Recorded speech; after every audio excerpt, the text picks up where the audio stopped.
உறவுகள் அனைவருக்கும் அன்பான வணக்கங்க. முதல்ல நம்ம சுரேஷுக்கும் கதிருக்கும் ஒரு ஜே போட்டுருங்க.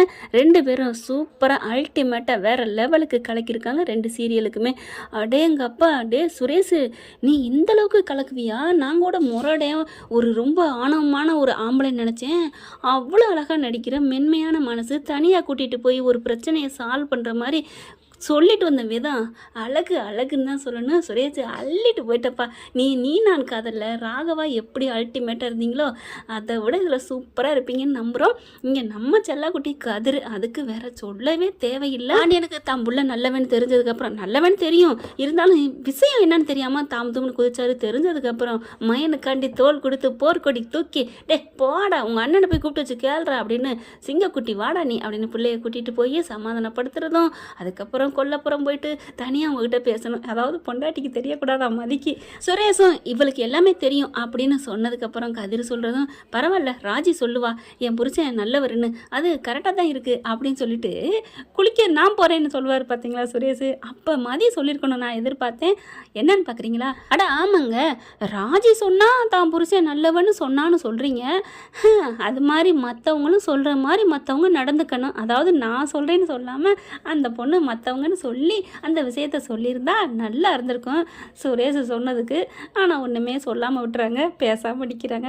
நல்லா இருக்குங்க. அதுக்கப்புறம் கிளம்புறாங்க. பணம் வச்சு கொடுக்குறாரு பாண்டி. புடவை எடுக்கணும், ட்ரெஸ் எடுக்கணும், நீங்கள் உடனே போகிறீங்க, இந்தாங்க அப்படின்னு பண்பாடோடு நடந்துக்கிறாங்க. வேற லெவல். பாண்டியா, ஒரு முறை சிரிக்கிறாய், ஒரு முறை முறைக்கிறாய், அது உனக்கு தாயா. இங்கே சக்தி வேலையும் முத்து வேலை சமாதானப்படுத்திடுறாங்க. இரணி ஆப்ரேஷன் சொல்லிட்டு அடங்கொக்கா மக்கா. அது மட்டும் என்ன சாதாரணமாக, அதுவும் ஒரு ஆப்ரேஷன் தான், ஆனாலும் கேன்சருங்கிறத மட்டும் சொல்லாமல் மறைச்சிட்டாங்களாம். அதாவது கொஞ்சோன்னு மட்டும் மண்ணள்ளி போடுறோம் அப்படிங்கிற மாதிரி. நீ போய் உள்ளுக்கு போய் படுக்க வை. ஆனால் சத்திவேலு துடிப்பார் வைப்பார்னு பார்த்தா சும்மா கையை பிடிச்சிட்டு, அண்ணே அவனை நம்பினீங்க என்ன நம்பலையண்ணே. இல்லைப்பா நீ கஷ்டப்படுவேன் அழுவேன், அதனால அப்படியாண்ணே போனேன், நான் வந்து துணை நின்றுருப்பேன்ல, அழுகிறது கொஞ்ச நேரம் அழுதுட்டு அப்படிங்கிறாரு. அது வாஸ்தவமானதான். குமாரும் சத்திவேலு தூங்க வைக்கிறாங்க. கொண்டே பெட்டில் படுக்க வச்சு, பொண்டாட்டி என்கிட்டயாவது சொல்லியிருக்கலாம்ல, நீங்கள் நான் கூட பேசினேன்ல ஃபோனில், நான் ராஜிக்காக நீங்கள் போயிட்டீங்கன்னு நினச்சிட்டு இருந்தேன், என்னங்க நீங்கள் அப்படி சொல்லிட்டு அதுக்கப்புறம் விடு அப்படிங்கிறாரா. இருந்தாலும் எனக்கு ரொம்ப சந்தோஷமாக இருக்குங்க. எது, எனக்கு ஆப்ரேஷன் பண்ணது உனக்கு சந்தோஷமா அப்படின்னு முத்துவேலு கேட்க, அப்படிலாம் இல்லைங்க, நீங்களும் கதிரும் நல்லா ஒன்றா இருந்துட்டு வந்தீங்கல்ல, எனக்கு ரொம்ப சந்தோஷமாக இருக்குது அப்படி சொல்ல. ஆமாம் அது என்னமோ வாஸ்தவம் தான், கதவை சாத்திட்டு வா அப்படிங்கிறாரு. கதவை தாப்பா போட்டு வந்துடுறாங்க. ஏங்க என்னங்க அப்படிங்கல, இங்கே வாவேன் அப்படின்னு உட்கார வச்சுட்டு அந்த கதிரை பற்றி பேசையில் முகம் அப்படியே பிரைட் ஆகுது முத்துவேலுக்கு. இங்கே வாவேன் வடிவு, உனக்கு ஒன்று தெரியுமா? என்னங்க, அந்த பையன் இருக்கானே ரொம்ப தங்கமான பையன் தெரியுமா? யார்? சக்திவேலா? குமாரா?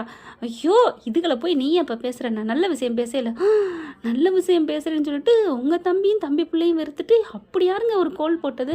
வேறு யாருன்னு உனக்கு தெரியாதா சொல்லு அப்படிங்கல. சரி ஆப்ரேஷன் பண்ணியிருக்கு, நீங்கள் நம்ம மாப்பிள்ளையை தான் சொல்கிறீங்கன்னு எனக்கு தெரியுது அப்படின்னு வடிவு சொன்னோன்னே, என்னது மாப்பிள்ளையா? ஆமாம் மாப்பிள்ளை தானே அப்படின்னு சொல்ல, இல்லை வடிவு இல்லை அப்படின்னு சொல்ல, என்னங்க இப்போ தான் அவ்வளோ பெருமையாக சொன்னீங்க நல்ல பையனு, இப்போ என்ன அவர் மாப்பிள்ளை இல்லை நம்ம மகன் சொல்லு. என்னங்க சொல்கிறீங்க? ஆமாம் வடிவு, என்னம்மா மனுஷன் தெரியுமா, அப்படித்தான் அப்படி பார்த்தான் தெரியுமா. ராஜி என்கிட்ட இருந்து எப்படி பார்த்துருப்பாளோ அதை விட கண்ணும் கருத்துமா, அதை விட இன்னொன்று எல்லாரும் நல்லா இருக்குன்னு நினைக்கிறான் தெரியுமா.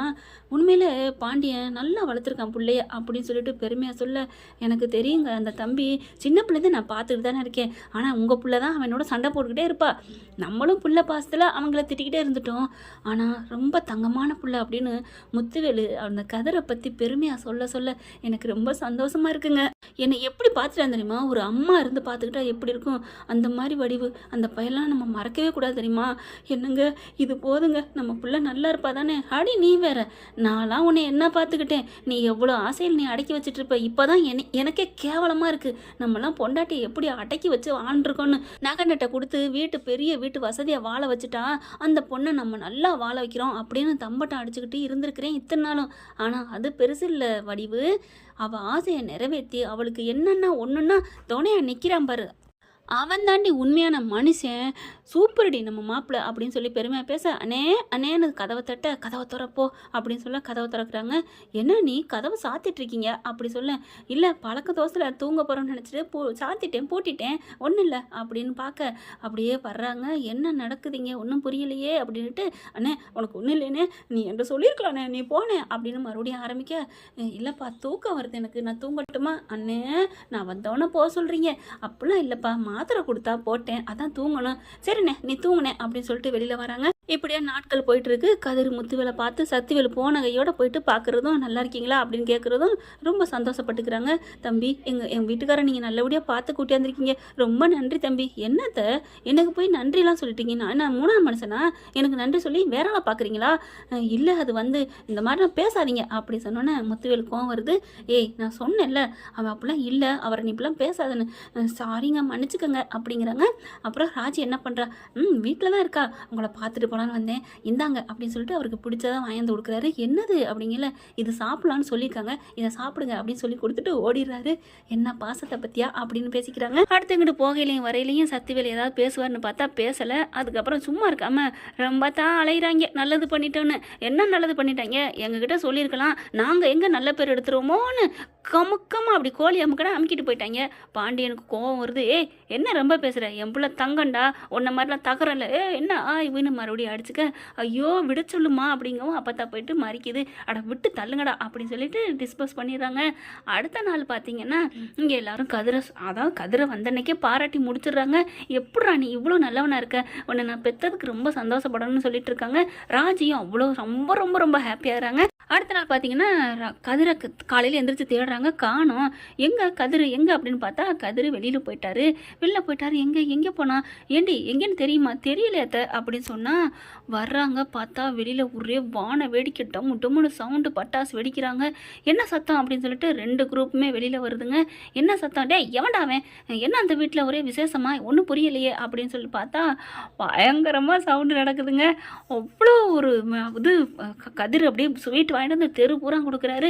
ராஜி அப்படின்னு சொல்லிட்டு, இங்கே வா வா வா அப்படின்னு சொல்லிட்டு, இங்கே வா இந்த எடுத்துக்கோ மாமா, எடுத்துக்கோங்க அப்பா எடுத்துக்கோங்க, எல்லாருக்கும் அப்படியே கொடுத்தா என்னன்னு பார்க்குறாங்க. பழனிவேல் மாமா வாங்க மாமா அப்படின்னு சொல்லி கூப்பிட்டு போய், உங்கள் பொண்ணு உங்கள் அண்ணன் பொண்ணு என்னாச்சு அப்படிங்கிறாங்க. பாஸ் ஆயிட்டா, அவ ஐஏஎஸ்க்கு பாஸ் ஆயிட்டா அப்படின்னு சொல்லி பெருமை பண்ண எல்லாரும் அப்படி பார்க்குறாங்க. முத்துவேலுக்கு ரொம்ப பெருமையாக இருக்குது.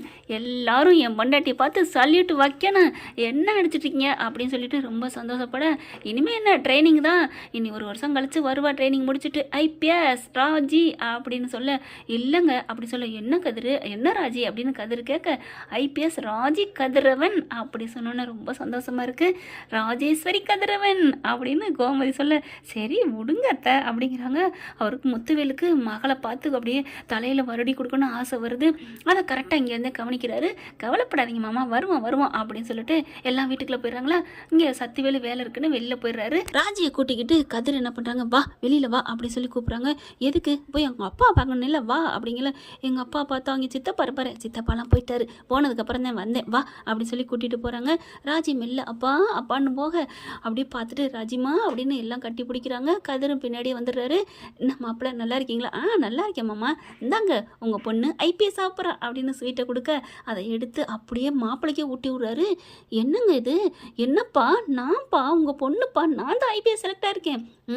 நீ ஆனது காரணம் அவர் தானே, தூண்டுகோல் இல்லாமல் எரியுமா என்ன அப்படி சொன்னோன்னே, பரவாயில்லப்பா மாமனார் மருமன் பாண்டிங் அவ்வளோ இதாக போகுதா அப்படின்னு சொன்னோன்னே சரின்னு சொல்லிட்டு வாங்கிக்கிறாங்க. அதை வாங்கி அப்படியே ராஜிக்கு ஊட்டி விட்றாங்க. ராஜியை வாங்கிட்டு அப்புறம் அப்பாவுக்கு எல்லாரும் சந்தோஷமாக இருக்கையில் அங்கே இருந்து செம்ம காண்டோட வர்றாங்க. என்ன நான் இங்கிட்டு தலைமுறை வானோன்னா இங்கே வந்து கொஞ்சிக்கிட்டு இருக்கீங்களா அண்ணே, என்னென்ன நடக்குதுங்க அப்படின்னு சொல்லிட்டு ஸ்வீட்டை அப்படியே தட்டி விட்றான். அப்படியே புதன்னு எல்லாம் கொட்டுது. முத்துவேலுக்கு செம்ம காண்டாகுது. நிறுத்துடா, என்னடா பண்ணிட்டு இருக்க அண்ணே, என்னென்ன பண்ணணும், இதுங்க யார் நீ உள்ளுக்கு வர்றதுக்கு, என்னடா அதுங்க இதுங்கன்னு பேசுகிறா, அவன் என் புள்ளடா அவன் என் மாப்பிள்ளடா அப்படின்னு சொல்ல, ஓ மருமையை முக்கியமாயிருச்சா, அப்போ நான் முக்கியம் இல்லையா, டேய் நீ முக்கியம் தான்டா நான் சொல்லிட்டு இருக்கேன். ஆமாம்மா முக்கியமாக இருந்தால் எனக்கு தெரியாமல் இவன் கூட போயிருப்பீங்களா என்ன, டேய் நான் என்னடா பொண்ணை இழுத்துட்டாடா போனேன், நீ அழுவ வேதனைப்படுவேன் தானே நான் சொல்லலை அப்படின்னு சொல்ல, என்னன்னே ஒரு பேர் இரணி ஆப்ரேஷன்லாம் இங்கே நாட்டில் நடக்கிறதா, இதுக்காக நான் அழுவேனா, உங்களுக்கு என்ன பெரிய தீராத புற்றுநோயாக வந்துடுச்சு சும்மா வந்துட்டு அப்படின்னு சொல்ல, ஆமாடா அப்படிங்கிறாங்க. அப்படிங்கிறாங்க. அப்படியே ஆடி போகிறாங்க. மாமா மாமா எதுவும் சொல்ல வேணாம் விடுங்க அப்படின்னு சொல்லல. நீ சும்மா இரு அப்படிங்கிறாங்க. என்னண்ணே என்ன பேசிகிட்டு இருக்கீங்க என்னண்ணே அப்படிங்கிறாங்க. இவனுக்காண்டி தீராத வியாதி நீங்களே சொல்லிக்குவீங்களா டேய் வெளில வாடா அப்படின்னு கதிரை ராஜி பிடிச்சி இழுத்துட்டு வராங்க. வெளில போ அப்படின்னுட்டு அதுக்குள்ளே முத்து வெளில வந்துடுறாரு. டேய் சொல்கிறத கேள்றா, எனக்கு ஏற்கனவே ஆப்ரேஷன் பண்ணியிருக்கடா, என்னை எதுவும் பண்ணாதடா, என்னை பண்ண வைக்காதடா விடுறா அப்படின்னு எவ்வளோ சொல்கிறாங்க. கேட்க மாட்டேங்கிறாங்க. அண்ணே நீ சும்மா இருனே, இவனுக்கா நீ பாட்டுக்கு அந்த நோய் இந்த நோயின்னு சொல்கிற, வெளியில் போ அப்படின்னு சொல்லிட்டு அடிக்க பாண்டியன் வந்து அப்படியே தாங்கிடுறாரு. கதிரை என்னடா நினச்சிட்டு இருக்கேன், என் பிள்ளை இந்த மாதிரி பண்ணுவியா, என்னை வாயை விட்டு சொல்ல வச்சிடாத அப்படிங்கிற. என்ன சொல்லுவேன் இதோ எங்கள் அண்ணனே கூட பிறந்த தம்பியை விட ஓம் அவனுக்காண்டி தனக்கு தானே பெரிய தீராத வியாதி இருக்குன்னு சொல்லிட்டாரு, நீ அதை சொல்ல போறியா அப்படிங்கல. ஆமாடா அப்படின்னு சொல்ல போறாரு. பாண்டியன் நிறுத்து அப்படின்னு சொல்லிட்டு முத்துவேலே இங்கே பார் எனக்கு அந்த நோய் தான் அப்படின்னு சொல்லிட்டு சர்டிஃபிகேட்லாம் எடுத்துகிட்டு வர சொல்கிறாரு. எடுத்துகிட்டு வந்து கொடுக்குது. வடிவு என்னங்க இதில் இருக்குது அப்படிங்கிற. இங்கே பாடுறா எனக்கு அந்த நோய் தாண்டா அப்படின்னு சொன்னோன்னு அப்படியே சத்திவேல ஆடி போகிறாரு.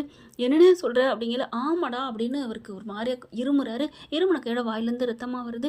என்னாச்சுண்ணே அப்படிங்கிற. அது தாண்டா அதுக்கு தாண்டா சொல்லாமல் கூட்டி போனேன், நீ உடஞ்சி போயிடுவேன்னு உன் மேல உள்ள பாசத்தில் தாண்டா, அதுவும் கதிர்கிட்ட நானா சொல்லடா, அந்த பிள்ளையா பார்த்தது தாண்டா அப்படின்னு சொல்ல, அதனால தாண்டா நான் சொன்னேன். அண்ணே உனக்கு அப்படியா டே முத்துவேலு அம்புட்டு எல்லாரும் துடிக்கிறாங்க. உனக்கு இந்த வியாதியா, வெறும் சாதாரண இரணி ஆப்ரேஷன் தானடா சொன்னேன்னு அப்பா கடந்து அழுகுது. அந்த வீட்டிலேருந்து எல்லாரும் ராஜி மீனா எல்லாருமே அழுகுறாங்க. என்ன இப்படி மறைச்சிட்டிங்களேன்னு. அதுக்கப்புறம் கதிர் எனக்கு எப்படி பார்த்துக்கிட்டேன் தெரியுமாடா, ஒரு பெத்த தாய் மாதிரி பார்த்துக்கிட்டான்டா, ஏன்டா இப்படி பண்ணுற, அதுங்களை எத்தனை நாளைக்கு தானே நீ இப்படி கொத்தி குறிச்சிக்கிட்டே இருப்ப அப்படின்னு சொல்ல அப்படியே கதிரை சத்திவேல் பார்க்குறாங்க. அண்ணே உனக்கு ஒன்றுனா என்னால் தாங்க முடியாதுண்ணே, ஐயோ கடவுளே எங்கள் அண்ணனுக்கு அந்த வியாதி அப்படின்னு நெஞ்சில் அப்படி சத்திவேல் அடிச்சுட்டு அழுகுறாரு. சித்தப்பா அப்போலாம் அழுகாதீங்க சித்தப்பா, பாத்தியாடா இந்நேரம் வரைக்கும் அவங்கள கழுத்தை பிடிச்சி தள்ளின, உனக்கு ஒன்றுன்னு பாரு வந்து துடிக்கிறத சித்தப்பான்னு சொன்னோன்னே ராஜி அப்படிங்கிறாங்க. மாமா அழுகாதீங்க ஒன்றும் ஆகாது, நான் கொஞ்ச நாளைக்கு ரெஸ்ட் எடுத்தால் சரியாக போயிடும் அப்படின்னு கதிர் சொல்ல, அட மாப்பிள்ள டே நான் உங்களை இப்படி பேசுகிறேன்டா, இன்னமும் என்கிட்ட வந்து பேசுகிறீங்களாடா அப்படின்னு கட்டி பிடிச்சிட்டு அழுகிறாரு. அவன்ட்டு பார்த்தா முத்துவேல் ஒரு மாதிரியா மயக்கத்தில் கிடக்குறாங்க. எல்லாரும் ஐயோ கேன்சர் நோயா எங்கள் அண்ணனுக்கு அப்படின்னு கோமதி கடந்து அழுகுது. ஆக மொத்தம் அந்த நோய் வந்து 2 குடும்பத்தையும் ஒன்று சேர்த்து வச்சா நல்லா இருக்கும் அப்படின்னு நீங்கள் நினச்சிங்கன்னா நம்ம சேனலுக்கு உங்கள் பொண்ணான கையில் லைக்கை போட்டு சப்ஸ்கிரைப் பண்ணி ஆதரவு கொடுங்க அன்பு உறவுகளே. Thank you friends. இந்த வீடியோ உங்களுக்கு பிடிச்சிருந்தா தயவு செய்து லைக் பண்ணுங்க. இன்னும் அப்டேட்ஸ்க்காக சேனலை சப்ஸ்கிரைப் பண்ண மறக்காதீங்க. நம்ம கிட்ட இருக்க எல்லா சேனல்ஸோட லேட்டஸ்ட் வீடியோ அப்டேட்ஸ்க்காக மேல ரைட் சைடுல காட்டுற லிங்கை கிளிக் பண்ணி வாட்ஸ்அப் குரூப்ல ஜாயின் பண்ணுங்க. உங்களிடம் விடைபெறுவது நான் உங்கள் மெஹர்.